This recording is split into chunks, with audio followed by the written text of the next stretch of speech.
girls, and these were, 20,000 kids coming in. All they knew was the greatest hits. And that's a whole audience that was created in the 90s. And there's this whole audience that was created in the 80s. And then there's the 70s audience, and there's the 60s audience. And you get these overlaps to where now when we go out and play, you look out and it's pretty cool. It's like a lot of kids, a lot of old people, a lot of middle-aged people, and the main thing is they love music. They're people who really like music and they really like live performance, and they're my audience. And I've had this deal with them all my life where if they come see me, it's going to sound great. We're going to play really good. We're going to sing really well. Yeah, this is going to be a good show.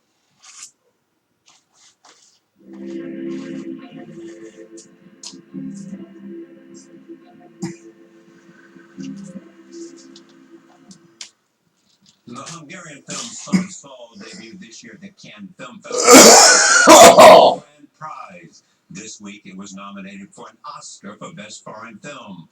It follows Saul Auslander, a Jewish prisoner forced to work for the Nazis at Auschwitz. Outside of the gas chambers, he discovers a dying boy he believes to be his son.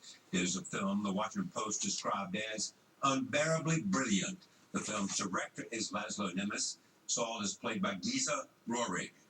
This film, I think, fully exposes the crime, the most horrific crime of the Nazis, which is deliberately picking and forcing Jews to burn Jews.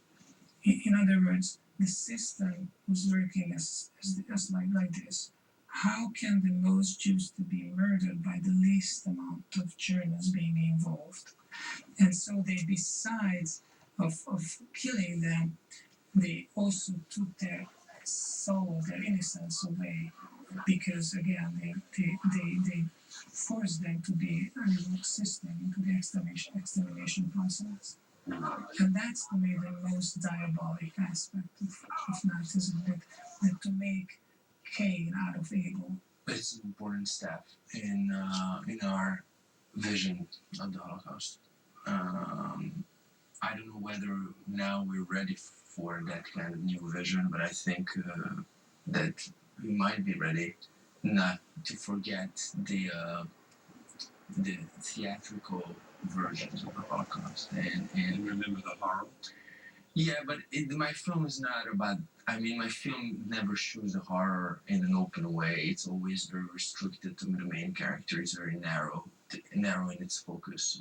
It leaves everything to the mostly everything to the imagination of the viewer.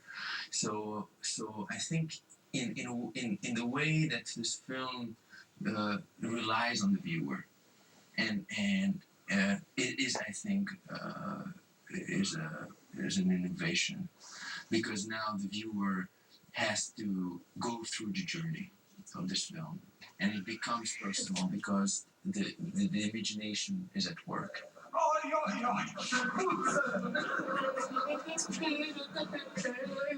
Because we're not showing the horror, but we are showing the human face. It's actually the human face as a reference. I think that is what gives this film its importance, because we forgot, the Holocaust became a sort of abstraction. We forgot about the face, the individual. It became too big to understand. But if you have one person, now it becomes understandable, I think, in a very visceral way.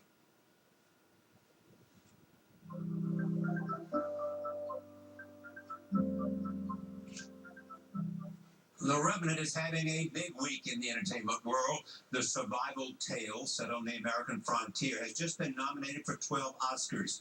And at Sunday's Golden Globes, the film won Best Drama, along with Best Director for Alejandro Inarritu, and Best Actor in a Drama for Leonardo DiCaprio.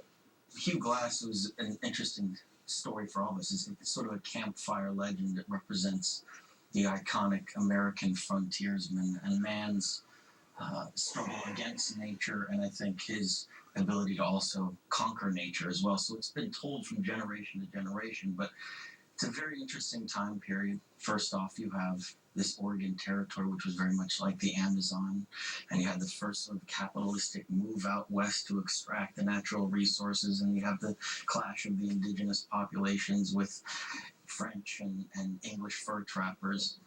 And here's this man that's, mauled by a bear, left for dead, buried alive, and has to summon something within his will to persevere and move on. And revenge is the thing that sort of fuels him from the onset. My dad was our boy, and he took him from me, you understand? But we knew that we wanted to make a movie where we submerged ourselves in these actual elements, and we wanted to see what sort of poetry came about, what sort of questions that arose in us as filmmakers. This had been around for a while. Yes, I read the first draft written by Margaret Smith 5 years ago, and I was really, intrigued by the story of this man who actually was a factual, real story about this character that 200 years ago almost was attacked by a bear, and then in the full winter he can survive 200 miles to find revenge. And I thought, what this guy has in mind, what happened in this guy's life, because anything that is known of Hugh Glass before and after is pure legend, so that there is no actually no one could have done. No one was writing story at that time. These men were alone by themselves in these very, very difficult times, and it was an uncharted territory. So, but what I loved was that this fact of being attacked by a bear and then survive is so improbable that it requires a willing suspension of disbelief, right? Which is basically the foundation of the cinematic faith, as Coleridge said, of poetry. And I said, you need to suspend the disbelief to make this. You need to stop judgment or prejudice to believe that a man can do that. And to attempt that in a cinematic experience is what really art is about, to make probable the improbable, and those elements were there. That's Charlie Rose the week for this week. Before we leave you tonight, we note the passing of David Bowie, the always inventive, enormously talented singer and songwriter, died of cancer Sunday. He was 69. From the archive, here is David Bowie at the table. I'm Charlie Rose. We'll see you next time. I've got an incredible appetite for what we do and how we do it and how we express it. And ever since I was a kid, I always want to know what's out there. I've always wanted to know what's happening. Do you think of yourself first as a musician? No, actually, I find that the idea of having to say that I'm a musician in any way is an embarrassment to me, because I don't really believe that. I've always felt that what I do is I use music for my way of expression. I don't believe I'm very accomplished at it. And I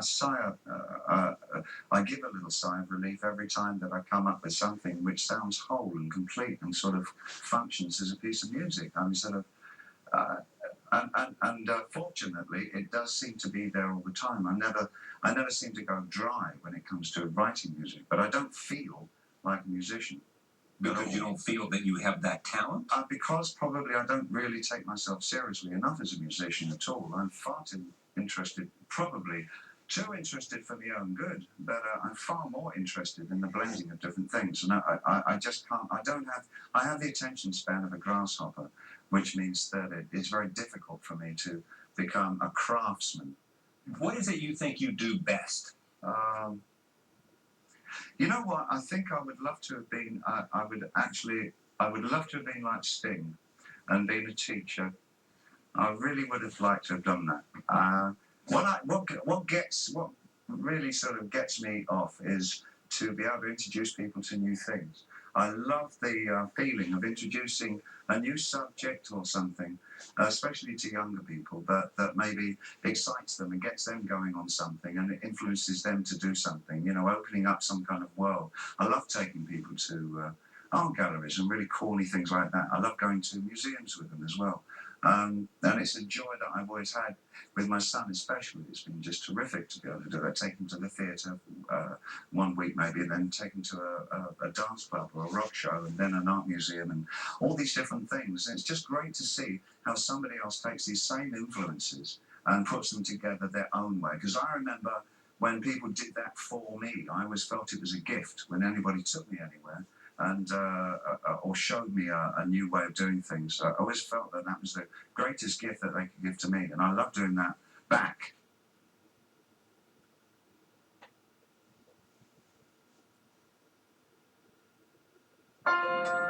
Be more. PBS.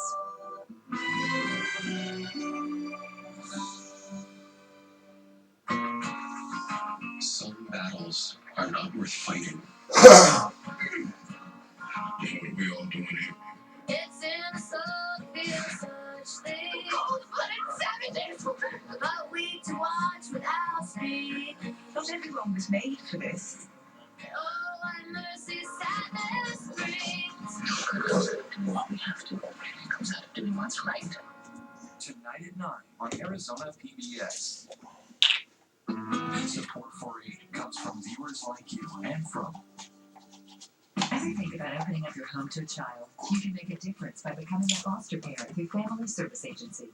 We've been caring for Arizona's kids and families for over 100 years.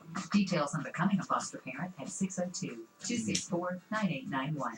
KAET Phoenix is an equal opportunity employer. To learn about current job openings, please visit azpbs.org/jobs. Organizations wanting to request notification of current and future job postings can email us at azpbsjobs@asu.edu. Thank you. Looking for a fun and exciting way to support your favorite program on Arizona PBS? It's as easy as picking up your phone and texting FRIEND to 77948 right now. One simple click and you are ready to make your safe and secure donation using PayPal or your credit card. No phone call needed, and all of your donation will go to support your favorite program here on Arizona PBS. Don't delay. Text FRIEND to 77948 today. Coming up next on Arizona PBS, life and work. Find more ways to explore at pbs.org/anywhere. Coming soon to Arizona PBS. The Black Panthers. The Black Panthers were absolutely unique. Police jump on you, beat you up. This is what we were going through on a daily basis. Now we had voices that were not going to turn the other cheek. Stop brutalizing our community, or we're going to drive these pigs out. We don't hate nobody because they color. We hate oppression. We wanted the entire community to fall.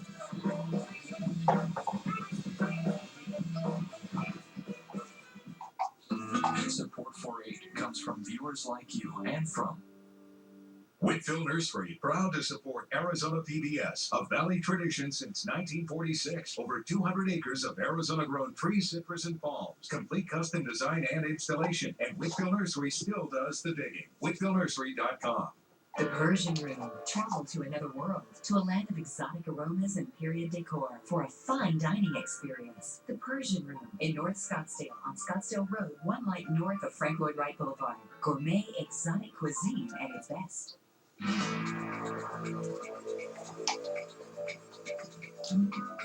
Good evening, I'm Jose Cardenas. Governor Doug Ducey delivers his State of the State address.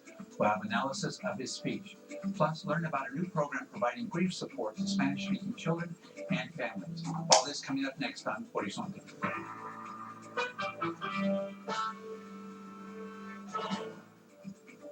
Horizonte is made possible by contributions from the Friends of Arizona PBS, members of your PBS station. Thank you. Good evening, and thank you for joining us. This week, Governor Doug Ducey delivered his State of the State address in front of lawmakers at the state capitol. The governor addressed education reform, children in foster care, and education. We'll talk about his speech in a moment, but first, here's some of what Governor Ducey had to say in his State of the State address. I also want to give a special welcome to the newest member of the state's highest court, Justice Clint Bullock. Now, I understand it's unusual for elected leaders to keep their promises, but let me assure you, I intend to keep mine. Together, we will lower taxes this year, next year, and the year after. I also encourage all our cities and towns to put the brakes on ill-advised plans to create a patchwork of different wage and employment laws. If these political subdivisions don't stop, they'll drive our economy off a cliff. Moments ago, I signed an executive order creating the Governor's Council on the Sharing Economy. Its mission: stop shackling innovation and instead put the cuffs on out-of-touch regulators. Last year, faced with one of the most contentious legal issues in Arizona history, leaders in education and this legislature stepped up. The result? A monumental, bipartisan, $3.5 billion solution that will go to the voters in 127 days. This is a once-in-a-generation opportunity to change the trend line on education funding. The stakes are high. I want all our university presidents to know we value your work, and I intend to be a partner in strengthening Arizona higher education. There wasn't enough detail in what he spoke about today to say, but I can tell you that he did say public education was a priority. I hope he put some dollars behind that in his budget. He did say the universities were doing great, but he didn't talk about restoring the massive cuts and making college tuition affordable for average middle-class Arizonans. And on DCS, I would say that department is in crisis and needs direct intervention. And he didn't say anything about DCS other than, the grandmother funding for kids.